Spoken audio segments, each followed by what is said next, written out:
Gusa murabona yuko ibihe turimo ari ibihe ntago navuga ko ari ibihe bisanzwe oya.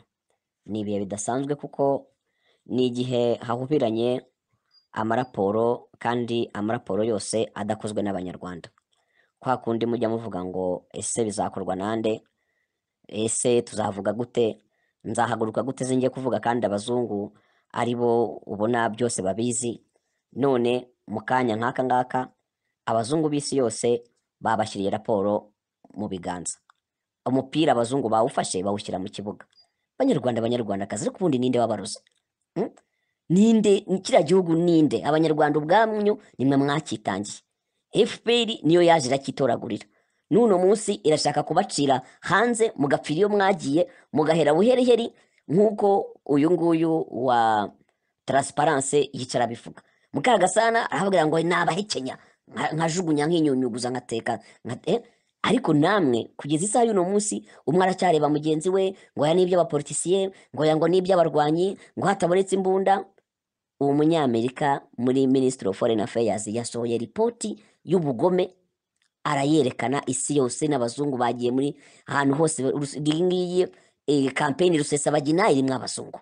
Abazungu barangije kubona ko ripoti za Kagame zo zibivuga ngo u Rwanda rurimo ruratera imbere. Abazungu bagaragaje yuko ari fake, ari ibintu by'ibinyoma. Muri United Nations bavuze bati no, aboreze migre force bo muri UK iyo deal nayo yanze bahikubise hasi. Ubu kugeza ubu ngubu niki kibabuza guhaguruka mu gitondo abari New York mukagenda kuri UN mugafata ibipande mukandikaho amagambo yose mugafata abapfuye ba Kizito bande babishwe bagasagure bariya bose bishwe ba Patrick Karegeya bariya bose Kagame yagiye yica mugashyira amafoto amapankarite mugahaguruka. Abanyamerika bazavuga bati cyokora koko natwe twabisohoye muri raporo aba bantu no barabikonfaminze.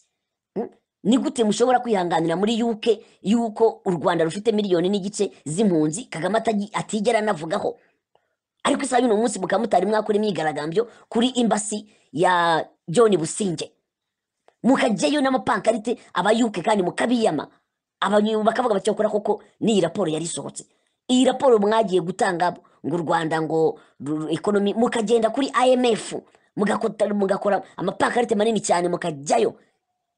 Abo bazungu ba Tony Blair mukabakorera imyigaragambyo irambuye. Reka mbabwire, izi raporo abazungu basohoye kwari kugira ngo babakangure namwe ubwanyu muharanira uburenganzira bwanyu. Izi report nizongera gusubira mu kabati muzashakisha opportunity nk'ingi yo kuvuga abazungu barabaciye amazi bavuga bati twe twagira ngo murahagarara namwe muvuge nyuma y'izi raporo umuzungu asohoye akeneye yuko mukonfaminga ko ibyo umuzungu yavuze ari ukuri. Murashaka report zingaye? Ariko abanyarwanda mwabaye mute? Ninde wabaroza? Mukeneye kugira ngo niki mushaka kugira ngo Amerika izabakorere? Yarangije kubereka iki ngiki. Niki mushaka kugira ngo UK izabakorere? Mu gihe amahanga yavuze ko u Rwanda bagomba guhagarika izo mpunzi ko ntawe zigomba kujya kuko u Rwanda rurica, u Rwanda rurasahura, u Rwanda ruriba, u Rwanda rurabeshya, u Rwanda rukoresha ubugome, u Rwanda n'abateroriste. Ibyo bintu byose muvuga abazungu babikonfaminze. Ariko kugeza ku isaha ya none ntacyo mwari mwakora. Banyarwanda banyarwandakazi, ni iki kintu mutegereje kubona? Niba mudashobora guhaguruka ngo mukore imyigaragambyo muhagarikira kano gatsiko ahantu hose ruvana imfashanyo, muhagarike mu miryango yose ibafasha muvuge muti no, ntabwo mushobora kuguma gufasha agatsiko k'amabandi kica kiba katubahiriza uburenganzira bw'ikiremwa muntu kadashaka umuntu wese uvuga criticism wese baramwica ubatishe baramufunga. Mubanze mufungura imfungwa za politike mbere yuko muvuga yuko mwakira impunzi, mubanze murebe ko uburenganzira bw'ikiremwa muntu bwubahirizwa muri icyo gihugu. Ariko muricaye muri ku rubuga muribo murivugira amagambo nta uhaguruka. Dukeneye action, mukeneye action.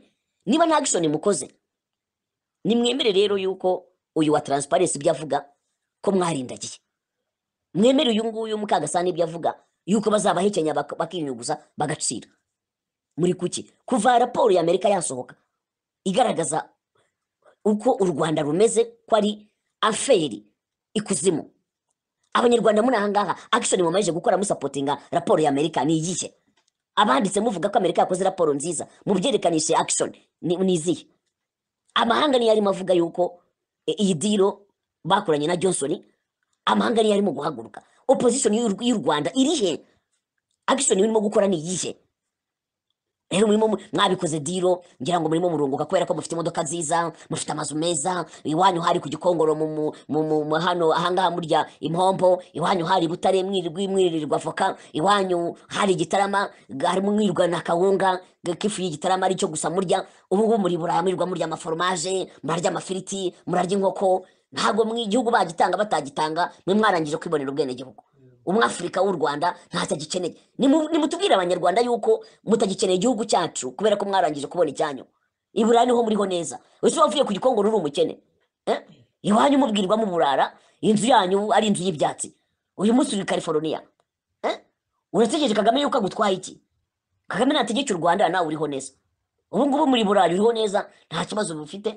Iyo wirirwa ngaha kuri ku mvuga za WhatsApp, wirirwa ushaka kutwereka kuri mu revolution, ariko mu buzima bwawe bwa buri munsi niho uri neza. Umugore n'abana bari wanyu Burayi. Abo Abanyarwanda barimo bapfagira ngo ntago bitayeho. Kuko niyo tuvuze revolution, ntago haguruka. Hari abantu benshi cyane usanga rimwe na rimwe uru rugamba rutabareba. Ugasanga murimo murashora abantu bandi basigaye muri Afurika, bari mu mashyamba yo muri Kongo mubibuka kangahe? Abari mu bicirwa muri Afurika mubatekerezaho kangahe? Byerekana ko i Buraya urugamba rwanyu mwararurangije, intambara y'ubukene mwarayirangije, niho muriho neza kurushaho. Ababyumva mu byumve, icyo ngicyo nicyo kibazo dufite. Murakoze.